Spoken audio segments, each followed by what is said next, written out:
বাড়িতে আসতে না আসতে আবার বেরিয়ে পড়লাম ঘুরতে। চলো তোমাদেরকে আমি প্রথম থেকে বলি। সকালটা শুরু হয়েছিল ঠিক এইভাবে। সকালবেলায় বসে পড়েছি রং তুলি নিয়ে জুয়েলারি বানাবো বলে।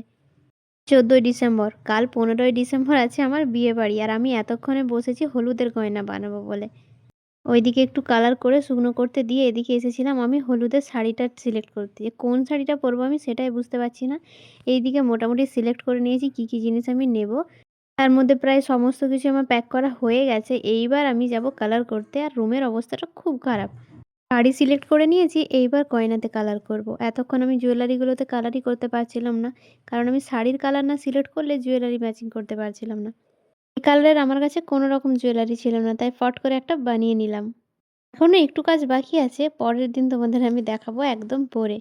তো দুপুর দুপুর করে বেরিয়ে পড়েছি, এখন আমি চলে এসেছি শালবনী স্টেশনে। ও, তোমাদেরকে তো বলাই হয়নি যে আমি কোথায় যাচ্ছি। আরে কাল তো 15ই ডিসেম্বর, আমার বান্ধবী সাথীর বিয়ে। তো সেই জন্যই আমি যাচ্ছি। না, আজ থেকে আমি ওর বাড়ি যাচ্ছি না, আমি যাচ্ছি আমার দিদির বাড়ি। ওদের বাড়ির একদম কাছাকাছি আমার দিদির বাড়ি, তাই আজকে বিকেলেই চলে যাচ্ছি। আর এইদিকে আমি টিকিটও কেটে নিয়েছি। 30 টাকা দিয়ে টিকিট কাটলাম, অথচ আমি শিওর যে টিটি আসবে না। রিস্ক না নিয়ে টিকিট আমি কেটেই নিয়েছি। এদিকে ট্রেনও ছেড়ে দিয়েছে।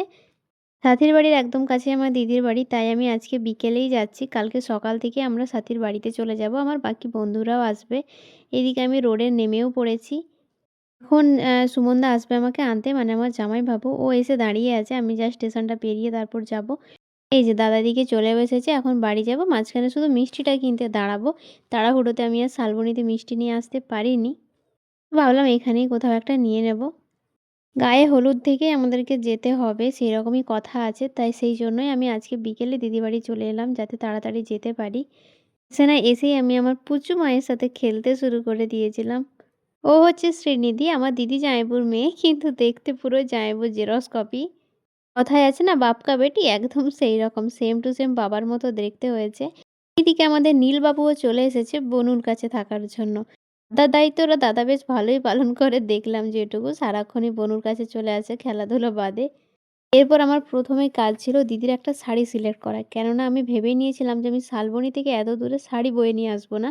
বিয়ের শাড়ি প্রচুর ভারী হয়, তাই দিদির কাছ থেকে একটা শাড়ি বেছে নিলাম। শাড়ি তো বাছা হয়ে গেছে, এখন নীলের সাথে গল্প করতে করতে আমি ব্লাউজ ফিটিং করতে বসেছি। কেননা আমি যে হারে মোটা, কারোর ব্লাউজে আমার বডিতে হবে না।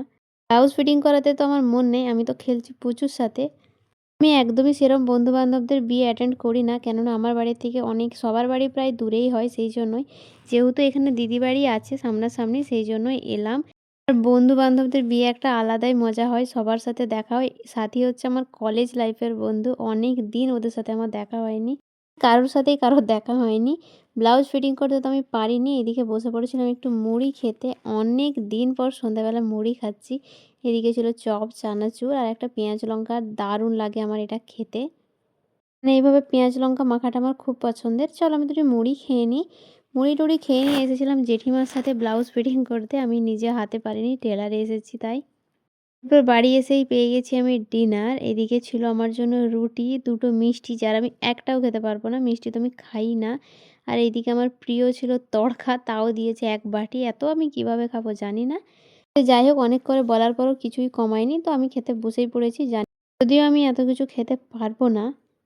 আজ তাড়াতাড়ি ঘুমিয়ে যাব, কেননা কাল সকালে উঠে যাব সাথীদের বাড়ি। সেই ব্লগ তো তোমরা দেখতে পাবেই।